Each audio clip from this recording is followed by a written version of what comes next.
And here you have an entire political party, one of our two major political parties, and the President of the United States is motivated by this seething envy, this seething jealousy, this angry resentment, this ugly, dark, satanic determination to punish people who have been successful. That entire bill was a transgression of the 10th commandment of a holy God. You shall not covet anything that belongs to your neighbor. And that whole bill was predicated on coveting the resources of upper income earners in America, and we're going to take it from them by government force under threat of incarceration. Ladies, that is ugly to me. It is ugly, it is dark, it is vicious, and it is demonic. All right, so Bryan Fischer, pretty clear, coming into the conversation with some brass knuckles, but in typical Republican fashion, when they enter the conversation with brass knuckles, they usually don't know what they're talking about. So I jotted down some of the things he was saying there as he went along at the beginning. So President Obama is envious, he has resentment, he is satanic, and he wants to punish people. Why? Because he wants to raise the tax rate from 36% to 39.6% on people making $400,000 and above for individuals and $450,000 and above for couples. So apparently if you have a slight policy disagreement with Bryan Fischer, you're satanic.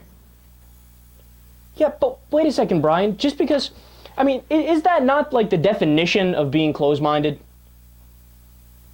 Seriously, isn't that the literal definition of closed-minded? To say that if you disagree with me, if you disagree with my opinions in terms of the tax rate, let's not pretend like the tax rate isn't an arguable thing.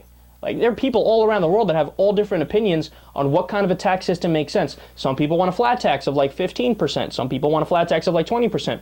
Most people want a progressive tax system where anywhere from 0% all the way up to 40% or 50%. Some people like the marginal rates and like that to go up to as much as 90%. I mean, there are all different types of opinions all around the world in different industrialized, modernized nations of what people think the proper tax rate should be. What Bryan Fischer is saying is, if you disagree with my interpretation of what the tax rate should be, and by the way, I'm not going to provide an argument for why I think the tax rate should be a given number, but if you disagree with me, you are satanic, you want to punish people, you harbor resentment, and you are envious. And why does Fischer say Obama's envious? Because in his mind, he likes to pretend that Obama wants to raise taxes slightly on the richest people in the country. The reason why he wants to do that is because he's taking that money and putting it in his own bank account or something. And Bryan Fischer probably thinks that because if he was in a position of power, he would feel like he wants to do that. It's projection. It's Republican 101. What I feel, I will put on the people I disagree with.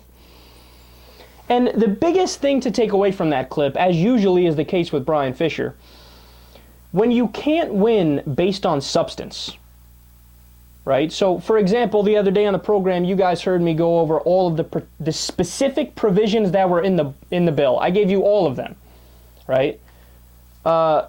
Notice Fischer doesn't do that, never does that, never gives you facts and specifics and statistics and data. So, in order for him to try to feel like he wins the debate and owns the conversation, he has to set up a straw man. He has to set up a straw man, which is, my opponent is going to be the caricature I make them out to be, even though that's not the reality. And then I will rip down that straw man. Only people who have no clue what the specifics are debate in that way and host a radio show in that way. You know, I have a hunch that Bryan Fischer, when he prepares for his radio show, it doesn't take nearly as much time as anybody on the progressive side, or probably as long as anybody in the business, period. Why? Because he makes stuff up. That's what he does.